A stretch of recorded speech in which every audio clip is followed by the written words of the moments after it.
પ્રકરણ 6 બકોર પટેલનો કારેલા પ્રયોગ. હરિપ્રસાદ વ્યાસનો જન્મ બોડકા, જિલ્લો વડોદરામાં થયો હતો. તેમણે એક ઇન્સ્યોરન્સ કંપનીમાં મેનેજર તરીકે સેવાઓ આપી હતી. તેમણે બકોર પટેલ અને શકરી પટલાણી જેવા પાત્રોનું સર્જન કર્યું હતું. બકોર પટેલ 30 ભાગ, લંબોદર શર્મા, શ્રીમાન ભોટવા શંકર અને ચીનના શાહુકાર, તેમજ પરદુખ ભંજન પશાકાકા તેમની જાણીતી રચનાઓ છે. તેઓ બકોર પટેલ અને શકરી પટલાણી જેવા લોકપ્રિય પાત્રોના સર્જક તરીકે ઓળખાય છે. બકોર પટેલને કેન્દ્રમાં રાખી રચાયેલી આ વાર્તા આપણા રોજિંદા જીવનની સહજ ઘટનાઓમાંથી ઉદ્ભવતા હાસ્યને સંવેદનશીલ રીતે રજૂ કરે છે. પાત્રોની ભાષા, વિચારધારા અને વર્તન એ બધું જ હાસ્યના માધ્યમથી જીવનની સામાન્ય બાબતો પર ચોક્કસ રીતે પ્રકાશ પાડે છે. એકવાર કોઈ ચોપાનિયામાં બકોર પટેલે કારેલાના ખૂબ જ વખાણ વાંચ્યા. એવું લખેલું કે કારેલા વારંવાર ખાવા, તેનાથી બહુ ફાયદો થાય છે. બીમારી આવતી અટકે છે, ખાધેલું હજમ થઈ જાય છે, ભૂખ લાગે છે, તાવ તરિયો આવતો નથી. કારેલા ખૂબ ખાઓ, અઠવાડિયામાં 2-3 વાર તો ખાવા જ ખાવા. કારેલાના જેવું ઓસડ બીજું એકે નહીં. શરીરમાં કોઈને કોઈ રીતે કડવાશ તો નાખવી જ જોઈએ. બકોર પટેલને જરા નવાઈ લાગી. કારેલામાં આટલા બધા ગુણ હશે એવો પોતાને ખ્યાલ નહીં. લાગે કડવા એટલે પોતે કદી ખાતા જ નહોતા. ખુશાલ ડોશીને એવો હુકમ કે બીજા શાક વારાફરતી લાવવા, પણ કારેલા કદી લાવવા નહીં. બકોર પટેલ બજાર જાય તો દુકાનમાં કારેલાનો ઢગ જોઈ નવાઈ પામે. આટલા બધા કારેલા તે કોણ ખાતું હશે એમ વિચાર કરે. ખાતા હશે કોઈ મૂર્ખાઓ એવું ધારે. અગર મૂર્ખા શાકવાળા નહીં વેચાય તો ફેંકી દેતા હશે એવું માને. પણ આ લખાણ વાંચી તે વિચારમાં પડી ગયા. મનમાં થયું કે આજ સુધી તો આ ફાયદાની વાતની ખબર જ પડી નહીં. ચાલો ત્યારે હવે આપણે પણ કારેલા ખાવાનું શરૂ કરો. તે દિવસે તેમણે કારેલા જ મંગાવ્યા. ખાધા. કોણ જાણે કેમ આજે એમને બહુ ભાવ્યા. બીજે દાડેય મંગાવ્યા. ખૂબ ખાધા. એમને એમ પટેલનો કારેલા ખાવાનો શોખ વધતો ગયો ને તેઓ જાણે કારેલા લટ્ટુ બની ગયા. મેથી વગેરે બીજી કડવી ચીજો પણ વધારે ખાવા લાગ્યા. એક દિવસ પટેલ ઓસરીમાં બેઠા હતા.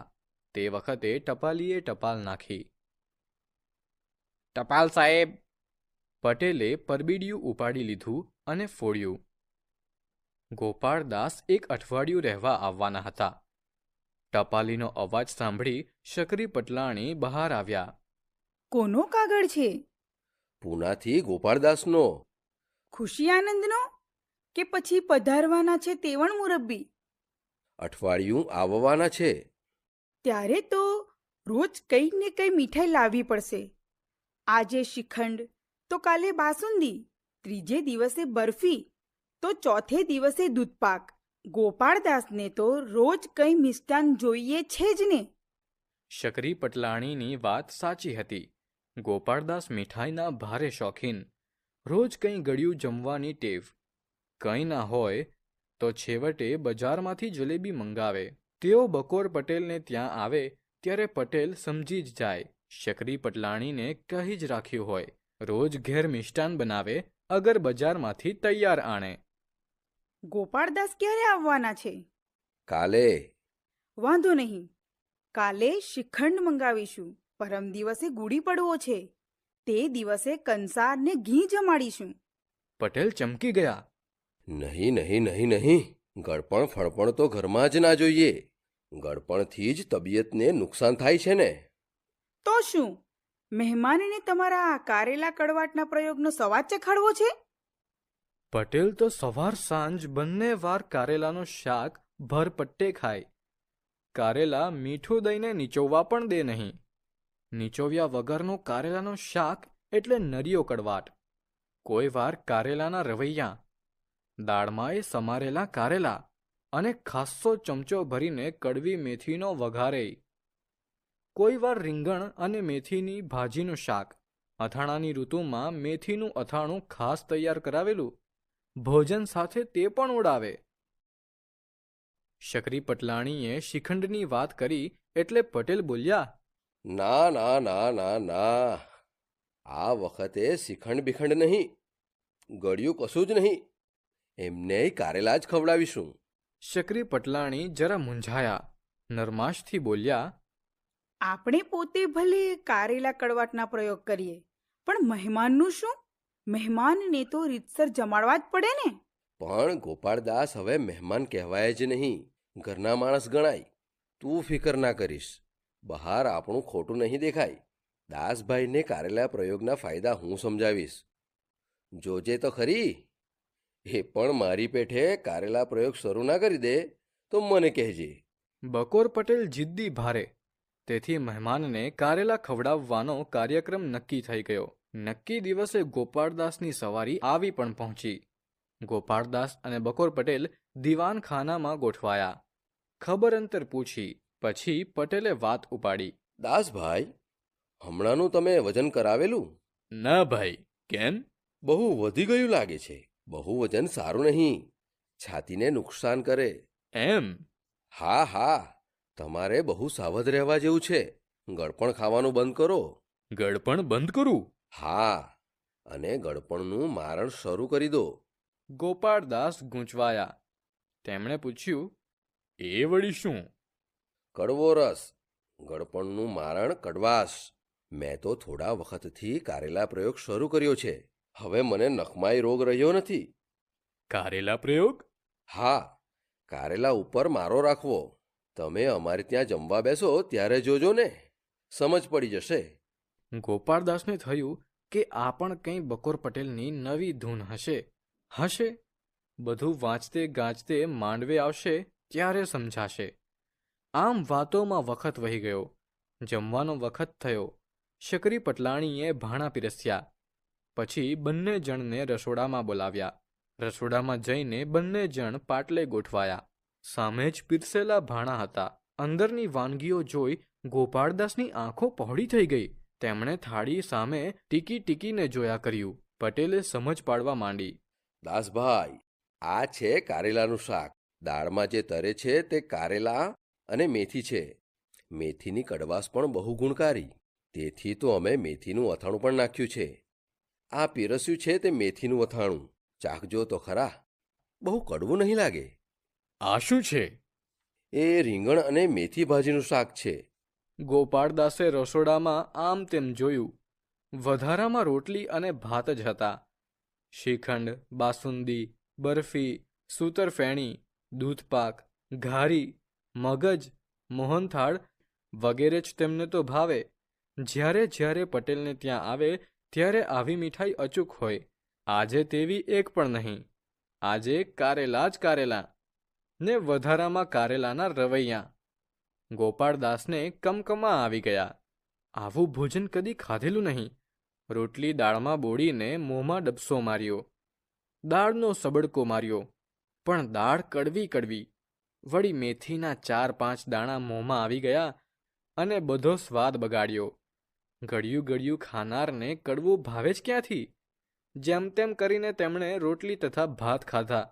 દેખાવ ખાતર થોડું શાક ખાધું. પછી હાથ ધોઈને ઉઠી ગયા. તેમના મનમાં એમ કે હશે સાંજે તો કંઈ ગળ્યું ખાવાનું મળશે, પણ સાંજે પૂરી અને કારેલાનું શાક. જેમ તેમ તેમણે પૂરી ગળે ઉતારી, પણ પટેલને ત્યાંનું ભોજન તેમને જરાય ગોઠ્યું નહીં. આશા તો ઉપજી કે બીજે દહાડે કંઈક ગળપણ મળશે, પણ બીજે દહાડે ખુશાલ ડોશી કારેલા ઉપાડી લાવ્યા. કારેલાનો ઢગલો જોઈ ગોપાળદાસ ભડક્યા. વોય મારા બાપ, આ કારેલા તો જીવ લેશે. નાસ મારા બાપ, હવે તો આજે જ પૂના પાછા ભાગી જવું સારું. ઘેર જઈને શ્રીખંડ ઝાપટીશ ત્યારે શાંતિ વળશે. આજે કંઈ મજબૂત બહાનું કાઢી છટકી જવું પડશે. ગોપાળદાસ આમ વિચાર કરતા હતા. તે વખતે બકોર પટેલ તેમની પાસે આવ્યા. તેમના હાથમાં કાચના 2 ગ્લાસ હતા. તેમાં હતો લીલો રસ. લીલું પ્રવાહી જોઈ ગોપાળદાસના મોંમાં પાણી આવી ગયું. તેમને થયું, ચાલો આખરે કોઈ ફળનો રસ પીવાનો મળ્યો ખરો. હવે ગળપણથી મોં સ્વાદ થશે. પટેલે તેમના હાથમાં એક ગ્લાસ આપ્યો. ગોપાળદાસે પૂછ્યું, શાનું શરબત છે? લીમડાનો રસ છે. આજે કૂડી પડવો છે ને, તો લીમડાનો રસ પીવો અને શુકન કરો. ગોપાળદાસ મનમાં બબડ્યા, નખુદ જાય તારું, આ તો ઉપરથી ગ્લાસ ગંજાવર. ગોપાળદાસનું મોં દિવેલ પીધા જેવું થઈ ગયું. તેમણે 2 હાથ આડા કરી જવાબ આપ્યો, ના ભાઈ સાબ, એ તો મારાથી નહીં પીવાય. અરે, આજે તો લીમડાનો રસ પીવાની મહિમા. આજે ગુડી પડવો. કડવો રસ પીવાની પ્રથા શરૂ થઈ તે કંઈ અમસ્તી જ થઈ હશે. વૈદકમાં કડવી ચીજો માટે કેવું કેવું લખ્યું છે. એનાથી ભૂખ ઉગડે છે, શરદી મટે, ગેસ થાય નહીં, પિત્તને કાપે, તાવ તર્યો દૂર ભાગે, એ અમૃત સમાન છે. પણ ગોપાળદાસને તો ઉબકો આવી ગયો. તેમણે રસ ના પીધો ને થોડી વારે અચાનક તાળી પાડીને તેઓ બોલી ઉઠ્યા, પટેલ સાહેબ, મુદ્દાની વાત તો ભૂલી ગયો. કઈ? મારે ત્યાં કલકત્તાથી મહેમાન આવવાના છે. અરરરર, હું તો ભૂલી જ ગયો અને અહીં આવી પડ્યો. ગોપાળદાસે વાત જોડી કાઢી. પટેલે પૂછ્યું, ક્યારે આવવાના છે? કાલે સવારે. હમણાં જ નીકળવું પડશે મારે. ગોપાળદાસે જવાની તૈયારી કરી. પટેલ કહે, પણ જમીને જજો ને. ના ના, વખત જ ક્યાં છે, ફરી આવીશ ત્યારે જમીશ. ગોપાળદાસે કપડાં પહેર્યા, પછી બેગ લઈને તરત વિદાય થયા, ભાગ્યા. શકરી પટલાણી કહેવા લાગ્યા, તમે કંઈ સમજ્યા શેઠિયાજી? સાવ ખોટું બહાનું કાઢ્યું લાગે છે. આ તો તમારા કારેલા પ્રયોગને હાથ જોડ્યા. હોય નહીં, કડવો રસ તો. શકરી પટલાણી ટપ રસોડે ભાગ્યા. બકોર પટેલનો કારેલા પ્રયોગ એક હાસ્ય પ્રેરક વાર્તા છે, જેને ગુજરાતી સાહિત્યના જાણીતા હાસ્ય લેખક હરિપ્રસાદ વ્યાસ દ્વારા લખવામાં આવી છે. બકોર પટેલનો કારેલા પ્રયોગ એક સરસ હાસ્યકથા છે. એકમની રજૂઆત ઘણી રમૂજ પ્રેરક છે. આ વાર્તા બકોર પટેલના કારેલા પ્રયોગને કેન્દ્રમાં રાખે છે. એકવાર કોઈ ચોપાનિયામાં બકોર પટેલે કારેલાના ગુણો વિશે વાંચ્યું કે તે આરોગ્ય માટે લાભદાયક છે. આ વાંચીને તેઓ ખૂબ પ્રભાવિત થાય છે અને સતત કારેલા ખાવા લાગે છે. તેઓ એટલા વધારે ખુશ થયા કે મહેમાન તરીકે ઘેર આવનારા મીઠાઈ પ્રેમી ગોપાળદાસને પણ ગળપણના બદલે કડવાશ ખવડાવવાનો દ્રઢ નિર્ધાર કરે છે. ગોપાળદાસને મીઠાઈના ભારે શોખ હોય છતાં તેમને કારેલા, મેથી, રીંગણ મેથીની ભાજી અને અહીં સુધી કે લીમડાનો રસ પીવડાવવાનો પ્રયાસ થાય છે. આવા કડવા પ્રયોગથી કંટાળી ગયેલા ગોપાળદાસ તરત જ ત્યાંથી નીકળી જાય છે અને ઘરે ભૂલી ગયેલા મહેમાન વિશે એક કાલ્પનિક કલ્પના બનાવે છે. અંતે શકરી પટલાણીને ખબર પડે છે કે મહેમાન બકોર પટેલના કારેલા પ્રયોગથી હેરાન થઈને ભાગી ગયા.